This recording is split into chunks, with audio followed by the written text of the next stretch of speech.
आप देख रहे हैं इंडिया टाउन न्यूज, भारत की बात। नमस्कार, आप देख रहे हैं इंडिया टाउन न्यूज और मैं हूं आपके साथ सुधीर मिश्रा। स्वागत है आपका हमारे खास बुलेटिन राजधानी सरकार धानी में, जहां हम आपको छत्तीसगढ़ की महत्वपूर्ण खबरों से रूबरू कराएंगे। तो चलिए बुलेटिन की शुरुआत करते हैं राजधानी से। पूर्व महापौर एजाज ढेबर के भतीजे और शराब घोटाले के आरोपी अनवर ढेबर के बेटे शोएब ढेबर के खिलाफ अब रायपुर पुलिस ने एफआईआर दर्ज कर ली है। जेल परिसर के मुलाकात कक्षा में जबरन प्रवेश की वजह से उसके खिलाफ गंज थाने में मामला दर्ज किया गया है। शोएब ढेबर पर जेल कर्मचारियों से बदसलूकी करने और सरकारी काम में बाधा उत्पन्न करने का भी आरोप लगा है। दरअसल 6 अगस्त को शोएब जेल में बिना अनुमति मुलाकात कक्ष में घुस गया था, जिसके बाद जेल प्रशासन ने उसे अगले 3 महीने के लिए बैन कर दिया। जेल अधीक्षक ने आदेश जारी कर कहा है कि शोएब ढेबर ने अधिवक्ता मुलाकात के समय जेल अधिकारियों के रोके जाने के बावजूद जबरदस्ती मुलाकात कक्ष में घुस गया। इसके आधार पर उसके ऊपर कार्रवाई करते हुए उसे 3 माह तक सभी प्रकार की मुलाकातों से प्रतिबंधित कर दिया गया है।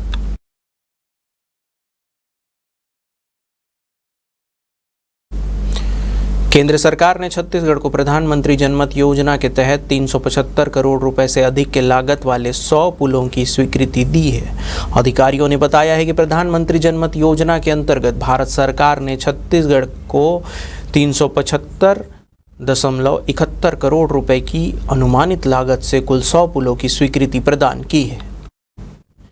इस स्वीकृति पर मुख्यमंत्री विष्णुदेव साय ने प्रधानमंत्री नरेंद्र मोदी और केंद्रीय ग्रामीण विकास मंत्री शिवराज सिंह चौहान के प्रति आभार व्यक्त किया है।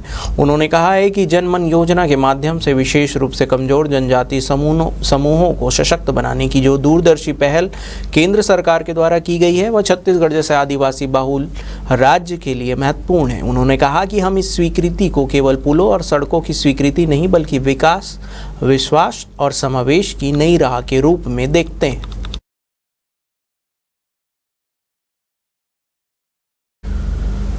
गरियाबंद पुलिस ने एक बड़ी सफलता हासिल करते हुए चोरी और गुम हुए कुल 57 मोबाइल फोन बरामद कर उनके असली मालिकों को लौटा दिया है। इस अवसर पर पुलिस अधीक्षक निखिल राखेचा ने खुद लोगों को उनके फोन सौंपे। मोबाइल वापस पाकर लोगों के चेहरे पर खुशी साफ झलक रही थी। एसपी राखेचा ने बताया कि गुम या चोरी हुए मोबाइल की शिकायत जल्द से जल्द CEIR पोर्टल पर दर्ज करनी चाहिए, जिससे पुलिस और टेक्निकल टीम को फ़ोन को ट्रैक करने में आसानी होती है। उन्होंने बताया कि साइबर अपराधों से बचाव के लिए लोगों को 2 कारक प्रमाणीकरण और बायोमेट्रिक सुरक्षा जैसे आधुनिक सुरक्षा उपकरणों को अपनाना चाहिए। इसमें कुल 56 मोबाइल थे, अलग अलग जगह पर, कुछ मार्केट में, कुछ शादी में गए हुए, वहाँ से गुम हुए, कोई गाड़ी पे से गिर गए, अलग अलग कारणों से जो गुम हुए थे। पिछले 6 महीने में जितने मोबाइल गुम हुए थे तो उसको लौटाया गया। इसमें जो पोर्टल भी बना उसकी भी सूचना दी जाती है। CIR पोर्टल है जिसमें स्वयं जिसका मोबाइल गुम होता है वो भी इसमें अपनी जानकारी, IMEI वगैरह की जानकारी दे सकता है, और साइबर सेल इसमें काम कर हर महीने गुम मोबाइल को बरामद कर लौटाता है। हाईकोर्ट ने हाल ही में वायरल हुए वीडियो पर सख्त रूप अपनाते हुए छत्तीसगढ़ सरकार के मुख्य सचिव से विस्तृत जांच रिपोर्ट तलब की है। कोर्ट ने इस मामलों को गंभीरता से लेते हुए पूछा कि इन तीनों मामलों में अब तक क्या कार्रवाई की गई। कोर्ट ने कहा है कि ऐसे मामलों में हल्की कार्रवाई से कानूनी व्यवस्था पर गलत असर पड़ता है और यह समाज के लिए गंभीर खतरा बन सकता है। मामले की सुनवाई मुख्य न्यायाधीश रमेश कुमार सिन्हा और न्यायमूर्ति BD गुरु की DB में हुई है। दरअसल 20 जुलाई 2025 को रील्स बनाने नेशनल हाईवे जाम करने का मामला सामने आया था, जिसमें 6 लग्जरी कार सवार युवक रतनपुर के पास हाईवे पर स्टंट कर रहे थे।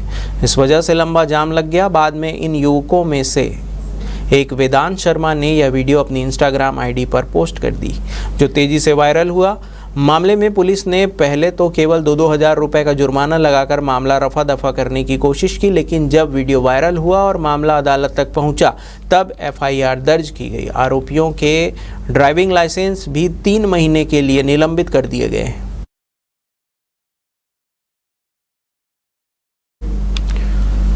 छत्तीसगढ़ राज्य अक्षय ऊर्जा विकास अभिकरण यानी कि क्रेडा के चेयरमैन भूपेंद्र सवन्नी को भ्रष्टाचार के आरोपों में क्लीन चिट मिल गई है। कुछ वेंडरों द्वारा उन पर 3% कमीशन मांगने और धमकी देने के आरोप लगाए गए थे, जिसके बाद मुख्यमंत्री विष्णुदेव साय ने मामले की जांच के निर्देश दिए थे। जांच की जिम्मेदारी ऊर्जा सचिव डॉक्टर रोहित यादव को सौंपी गई थी। गौरतलब है कि क्रेडा से जुड़े कुछ ठेकेदारों ने सवन्नी पर आरोप लगाया था कि वे अपने निजी सहायक वैभव दुबे के जरिए 3% कमीशन की मांग कर रहे हैं। उन्होंने ये भी दावा किया था कि भुगतान न करने पर उन्हें कार्य रद्द करने, जांच कराने और ब्लैक लिस्ट करने की धमकी दी जा रही है। वेंडरों का कहना था कि वे वर्षों से क्रेडा के तहत सोलर प्रोजेक्ट में काम कर रहे हैं, लेकिन सवन्नी के कार्यभार ग्रहण करने के बाद से उन्हें परेशान किया जा रहा है। उन्होंने इस पूरे मामले की शिकायत सीधे मुख्यमंत्री से की थी।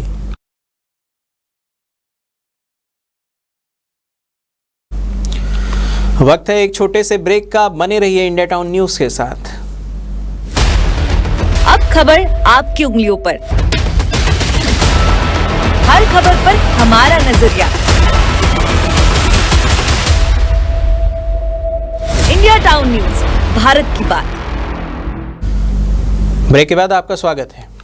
रक्षाबंधन के पावन अवसर पर गरियाबंद जिले के शासकीय पूर्व माध्यमिक शाला देहारगुड़ा की छात्राओं ने पर्यावरण संरक्षण को लेकर एक अनोखी मिसाल पेश की है। छात्राओं ने पेड़ पौधों को अपने भाई समान मानते हुए उनके तनों पर रक्षा सूत्र बांधे और उनके संरक्षण का संकल्प लिया। आपको बता दें कि कार्यक्रम का उद्देश्य बच्चों में प्रकृति के प्रति प्रेम और जिम्मेदारी की भावना को बढ़ावा देना था।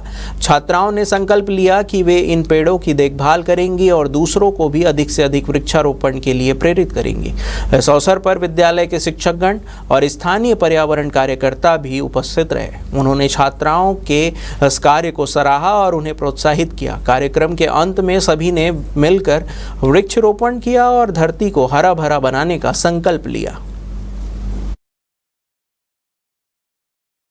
हम लोग वृक्षारोपण के संबंध में बच्चों को बता रहे थे। उसी संबंध में जैसे कि बच्चे जानते हैं वृक्ष हमारे जीवन में कितना महत्वपूर्ण है, तो हम रक्षाबंधन के पर्व को ध्यान में रखते हुए बच्चों के माध्यम से, हमारे विद्यालय की बालिकाओं के माध्यम से रक्षा सूत्र बंधा करके शपथ दिलाए हैं और बच्चे बहुत उत्साहित थे और पूरे पौधे के लिए, पेड़ के लिए राखी अपने हाथों से बनाए हैं।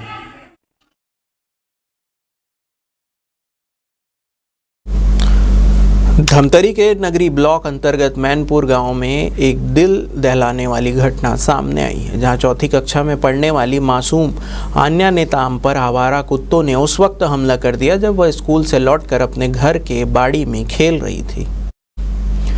प्रत्यक्षदर्शियों के अनुसार अचानक कई कुत्तों ने आन्या को घेर लिया और उस पर हमला कर दिया। हमले में बच्ची को कई जगह गंभीर चोटें आई।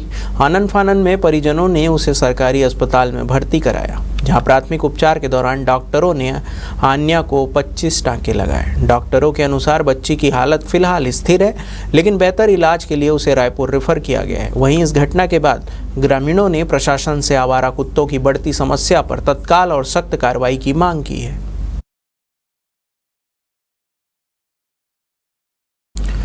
मुंगेली विकासखंड में बरदुली स्थित प्राथमिक शाला भवन में बड़ा हादसा हो गया।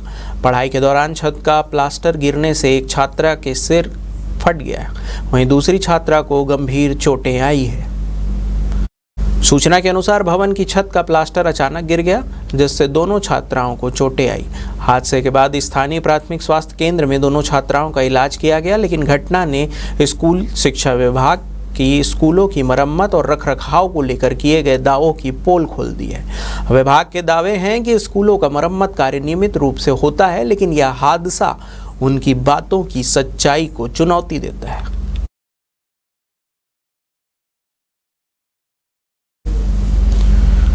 पाकिस्तान से छत्तीसगढ़ लाकर ड्रग्स बेचने वाले मामले में अब सेंट्रल इंटेलिजेंस ब्यूरो यानी आईबी और नारकोटिक्स विभाग ने भी जांच शुरू कर दी है। दोनों एजेंसियों के अफसरों ने गिरफ्तार तस्करों से पूछताछ शुरू कर दी है।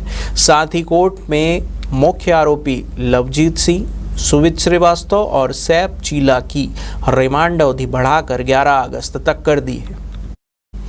आपको बता दें कि रायपुर पुलिस ने 4 अगस्त को एक बड़े अंतर्राज्यीय और अंतर्राष्ट्रीय ड्रग सप्लाई नेटवर्क का भांडाफोड़ किया था।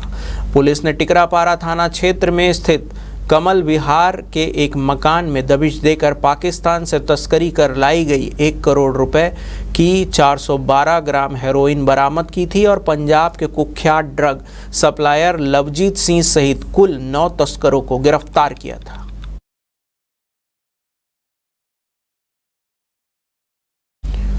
छत्तीसगढ़ स्टेट क्रिकेट संघ यानी कि CSCS ने Maira resort and convention centre Umariya Raipur में वार्षिक पुरस्कार समारोह 2025 का भव्य आयोजन किया। समारोह में वर्ष 2024-25 में राज्य एवं जिला स्तरीय प्रतियोगिताओं में उत्कृष्ट प्रदर्शन करने वाले खिलाड़ियों को सम्मानित किया गया।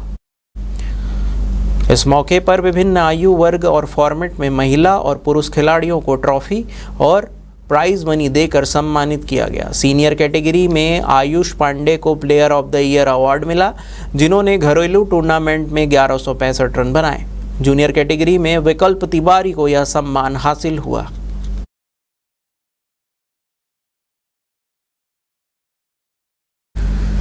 हमारे खास बुलेटिन राजधानी सरकार धानी में फिलहाल इतना ही। तमाम खबरों के लिए बने रहिए इंडिया टाउन न्यूज़ के साथ। नमस्कार।